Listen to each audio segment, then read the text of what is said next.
Hey, bienvenue à tous sur 30 jours pour apprendre After Effects, c'est James et aujourd'hui nous allons parler du motion tracking, donc du suivi de caméra sur After Effects.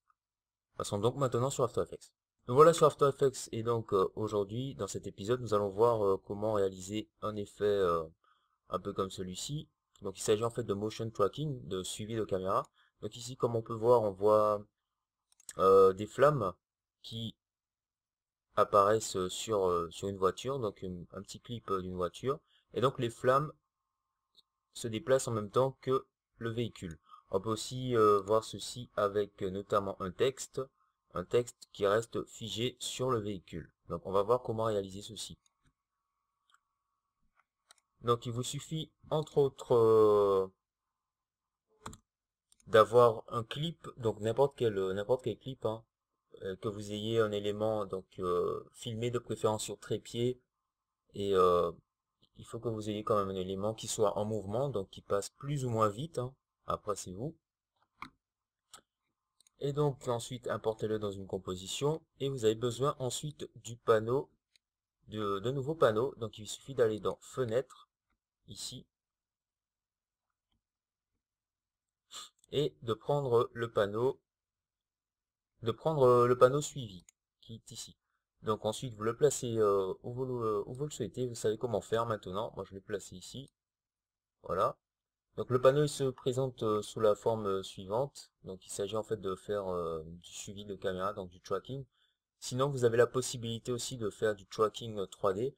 Euh, donc il y a différents logiciels pour faire du tracking, que ce soit 2D ou 3D. Sur After Effects on a la possibilité de le... Enfin sur, je sais pas à partir de quelle version ça s'est développé. Je sais que sur la version CS6 on peut faire du tracking 3D. Donc c'est très intéressant maintenant sur la CS6. Donc moi je vous invite à voir un tuto sur ma chaîne qui explique le fonctionnement.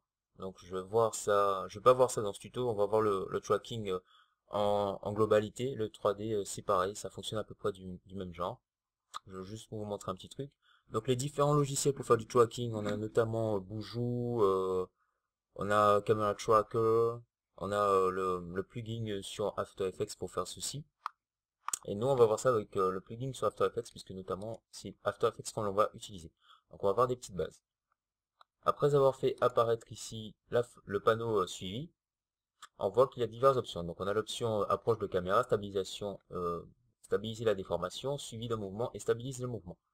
Donc, ce qui nous intéresse, en fait, donc ici, on a des options qui concernent, une option qui concerne la caméra, une option qui concerne la stabilisation. Donc, notamment, si vous bougez lorsque vous filmez et tout, on peut stabiliser le, la vidéo, entre autres, hein, et on peut stabiliser le mouvement. Donc ce qui va nous intéresser ici, c'est le suivi de mouvement, on veut en fait suivre, donc j'ai le clip ici, tout ça, mais moi je l'ai coupé, donc je vais juste le couper, on va dire à ce niveau, hein, un peu avant, voilà, donc réduire pour mieux voir, agrandir un peu, agrandir ça, ouais, bon, c'est bon comme ça, pardon. Et donc, je veux en fait que mes flammes ou mon texte que je vais créer suivent la voiture. Donc, avant tout, je vais créer mon texte. Et déjà vous montrer ce qu'on peut faire par défaut. Donc, je crée un nouveau texte, créer un texte euh, que j'ai appelé, allez, j'appelle ça car. Voilà, un petit texte. Et en fait, le suivi de mouvement, il prend en paramètre la position et la rotation, en l'occurrence. Donc X, Y, éventuellement Z si c'est en 3D. Donc ici, on va faire juste du tracking 2D. On n'a pas de champ de profondeur, donc on n'est pas en train de faire de la 3D. Je vais me positionner, on va dire, au début ici, et je vais déjà placer mon texte. Donc le placer... attends, je vais regarder. Ouais, je vais le placer ici. Donc je prends comme repère, pardon, la petite barre en haut de la voiture, enfin du 4x4. Et là, je vais prendre les options de transformation, notamment position et rotation ou échelle éventuellement.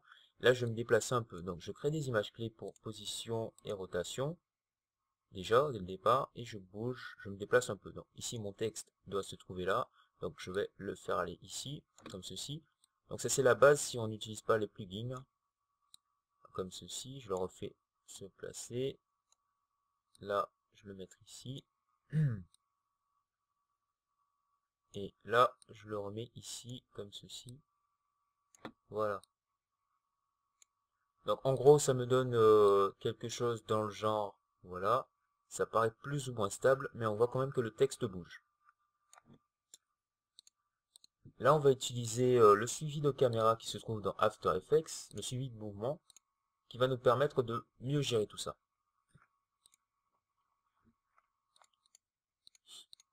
Donc avant tout, ici, je vais aller sur, donc je vais sélectionner la vidéo sur laquelle je vais effectuer mon tracking.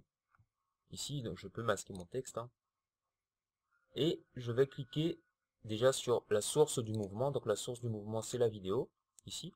Donc je vois un nouvel onglet qui apparaît, donc c'est l'onglet calque de la vidéo, ici, vidéo track. Là maintenant, je vais créer donc un nouveau objet nul. Pourquoi? Donc je vais l'appeler contrôleur, control. Pourquoi je vais créer l'objet nul? Pour en fait pouvoir animer mon texte et les autres calques que je voudrais associer notamment au déplacement, enfin au suivi de mouvement. Ça m'évitera en fait de lier tout à la vidéo si ensuite j'ai un souci avec la vidéo ou j'ai envie de déplacer autre chose sur la vidéo. Donc ici, mon objet nul, donc on a vu à quoi il peut servir l'objet nul et tout, vous savez maintenant. Je retourne ici sur ma vidéo, ici, voilà. Donc suivi actuel, c'est sur aucun. Je vais cliquer ici. Donc maintenant, voilà, je me positionne un peu. Je clique sur suivi d'un mouvement. Donc j'ai sélectionné ma vidéo, source. Je clique sur suivi de mouvement. Je vois un point qui apparaît. Donc je zoome un petit peu. Je clique et je vais déplacer ce point, par exemple, sur le phare. Donc je vais chercher un point fixe où je pourrais... en fait, ce sera un repère qui va me permettre de garder mon texte fixe. De garder au maximum, de le garder fixe au maximum. Un point, on va prendre des points de référence. Donc là, je vais vous expliquer un peu à quoi correspondent les deux carrés. Donc le carré ici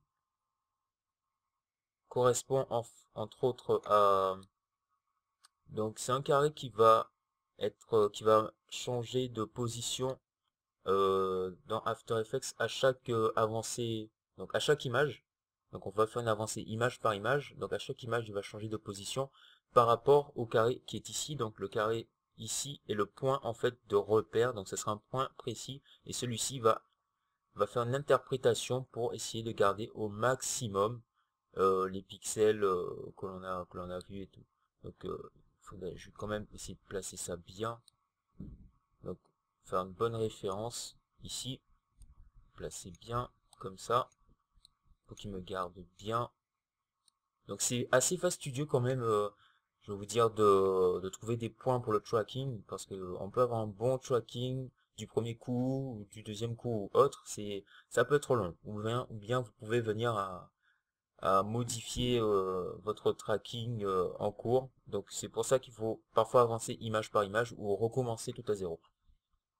Là, j'ai la position qui est cochée et maintenant je vais prendre un autre point de suivi. Donc ici, le type de suivi, euh, on va prendre stabilisé, en l'occurrence. Là, je vais cocher rotation et échelle. Et là, j'ai un deuxième point de suivi qui apparaît. Je vais le déplacer juste sur le deuxième phare qui est ici et ajuster tout ceci comme voilà. Maintenant, prendre le carré. Donc, le carré, je vais le mettre comme ça, le carré interne. Et ce point ici. Voilà. Donc lui, on va le mettre un peu comme ça. Lui ici. Et donc, je vais pouvoir commencer. Donc, je vais définir la cible qui va prendre les images clés. Euh, Plutôt, donc je vais dans Options. Ici, je peux changer le nom du suivi. Changer différentes options. Je ne vais pas les changer. Voilà. Voilà, donc là j'avais mal placé mes points parce que j'étais un peu... j'étais pas au début de la compo, donc placez-vous au mieux au début de votre composition, enfin au début, au moment où vous souhaitez effectuer votre tracking. Donc je me place ici, en l'occurrence, voilà, je vais essayer de faire ça au mieux, ça prend un peu de temps. Voilà, donc en fait tout compte fait, dans le type de suivi, je vais garder les issues transformées pour pouvoir appliquer en fait le suivi, en fait les images clés directement à mon contrôleur. Donc je vais cliquer ici sur définir la cible, aller sur calque et sélectionner le contrôleur qui va récupérer toutes les images clés. Valider par OK. Et je vais avancer image par image. Donc on va voir pourquoi. Donc j'avance comme ceci, image par image. Donc je clique, je fais plusieurs clics. Donc je peux faire donc ici une petite avancée comme ceci. Je stoppe. Donc je vois que ça reste bien, mes 2 points restent bien au bon endroit. J'avance un peu. Hop, hop, hop. Je peux stopper. Donc je vais avancer un peu puisque à ce niveau-là tout passe très bien. Donc ici j'arrive à la partie de mon tracking où celui-ci commence un peu à déconner, on va dire. Donc on voit qu'ici le point de référence ne se trouve plus ici, mais là. Donc après il faut trop le replacer. Donc ça nous fait déjà 3 secondes, j'aurais pas trop besoin. Donc au moment où vous voyez que vous voyez que l'un des points de tracking se déplace, recentrez-le à chaque fois. Donc avancez image par image, ici cliquez, donc après recentrez-le, avancez comme ceci, recentrez-le comme ceci, donc à chaque fois. Moi je vais garder ceci parce que j'ai pas trop besoin de grand chose. Voilà. Et donc maintenant je vais appliquer ces points de suivi directement à mon contrôle. Donc je vais cliquer sur appliquer. Donc avant tout, je vais vous montrer les images clés qui ont été créées, raccourci U. Et voilà toutes les images clés qui ont été créées. Donc point de suivi, durée de confiance, etc., etc. Donc toutes ces images clés vont apparaître dans le contrôleur. Donc j'ai sélectionné mon contrôleur ici. Je vais sur appliquer. Donc je vais sélectionner X et Y, donc qui sont des axes. Notamment, j'ai la possibilité de prendre X seulement ou Y seulement. Là, je vais prendre X et Y puisqu'il y a eu des déplacements sur X et Y. Je vais valider par OK. Ces images clés vont être appliquées directement sur les paramètres de mon contrôleur ici. Et là, donc, je vais afficher les images clés et pouvoir supprimer les images clés qui sont ici. Donc, sélectionner suivi et le supprimer. Voilà. Donc, maintenant, j'ai toutes les images clés sur mon contrôleur ici. Je peux effectuer un lissage de vitesse hein, si je le souhaite. Voilà. Pour que ce soit un peu plus fluide. Et donc, j'avance. Voilà. J'ai à peu près, donc c'est à peu près potable. Maintenant, ce que je vais faire, c'est activer mon texte, donc le faire apparaître. Et je vais activer la 3D sur le texte. Et lier mon texte directement à mon contrôleur. Donc maintenant, je vais y aller. Et je vois que mon texte est à peu près au bon endroit. Donc il y a quand même un petit souci, ça se voit, hein, sur les diverses images clés. Après, donc pour arranger ce souci, si vous avez la possibilité de refaire à chaque fois, de refaire un tracking, moi je vous conseille, ça dépend du degré, de refaire un tracking, ou pendant que vous faites le tracking de le voir carrément, ou sinon directement changer les images, changer la position de chaque image, et c'est ça qui est chiant. Donc ça c'est assez fastidieux. Donc on va garder un tracking un peu malpropre, on va dire, pas sympathique. Et là, si je vais ajouter juste les flammes, donc si, étant donné que c'est un exemple et que vous avez pu voir le résultat, je vais juste vous montrer un exemple. Ici j'ai des flammes, je vais juste essayer de placer les flammes à ce niveau-là, prendre donc faire ajouter un masque directement à ces flammes, comme ceci. Je vais gérer le masque, donc augmenter un peu donc augmenter l'expansion. D'abord inverser le masque. L'expansion de la masse 0. Réduire un peu l'expansion, du moins. Voilà. La réduire. Augmenter le contour progressif. Voilà. Donc mettre ceci un peu comme ça. Et gérer sur le masque. Donc, gérer un peu le masque. Comme ça. Pour pas qu'on voit trop les flammes. Enfin, le début de flamme. Voilà. Donc, je vais fermer ceci. Ça prend un peu de place. Maintenant, je vais juste lier mon explosion ici à mon contrôleur. Et on verra que, voilà, ça se déplace en même temps. Donc là, c'est pas très bien traqué. C'est dommage. Mais bon, voilà. En ce qui concerne le tracking 3D, donc en l'occurrence, ici, si je supprime, il vous suffit d'aller ici. Oups, oula. Dans la barre... ah, on n'a pas les effets, je viens de fermer. Donc je les reprends rapidement. Effets et paramètres prédéfinis. Voilà, je vais le remettre ici. Ici, voilà. Donc je vais juste saisir. Ça s'appelle suivi de caméra. Donc suivi de la caméra 3D. Vous double-cliquez ici. Vous choisissez déjà votre vidéo. Vous double-cliquez. Vous transportez directement. Et il y a une analyse qui va directement commencer. Donc vous pouvez annuler l'analyse. Ou voilà. Donc ce qui concerne le tracking 3D. Vous pouvez faire plein de choses dessus. Donc si vous avez commencé l'analyse et que vous souhaitez travailler sur votre calque, moi je vous conseille donc avant de commencer l'analyse, enfin d'ajouter le plugin pour tout tracking, passez déjà le mode de la résolution sur intégrale, ça sera beaucoup plus simple. Voilà, mieux la résolution sera, mieux le tracking sera également. Ensuite vous avez des réglages qui vous permettent en fait de masquer la bannière d'avertissement, comme ceci. Ce qui vous permet de travailler entre autres sur votre calque. Donc moi je vous conseille de peut-être verrouiller le calque éventuellement pour pas faire de bêtises dessus. Faites une analyse, éventuellement verrouiller le calque.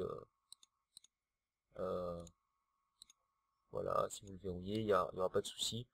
Comme ça, il n'y a pas de problème. Vous pouvez travailler sur les calques en dessous ou masquer la bannière comme ceci. C'est une petite astuce. Donc voilà, cette vidéo touche d'ores et déjà à sa fin.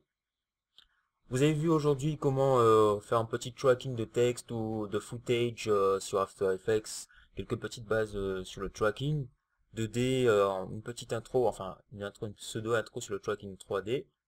En fait, ça fonctionne à peu près sur le même principe, sauf que là on utilise le suivi de caméra, donc c'est exclusif à After Effects 16.6. Vous avez la possibilité de le faire avec le plugin Camera Tracker, donc il suffit d'acheter le plugin Camera Tracker.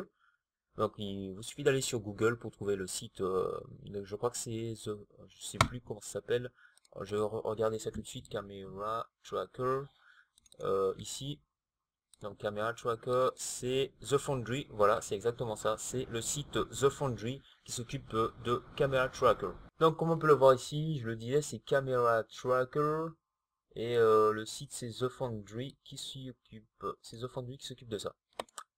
Voilà, donc dans le prochain épisode, nous allons parler des bases du motion graphics.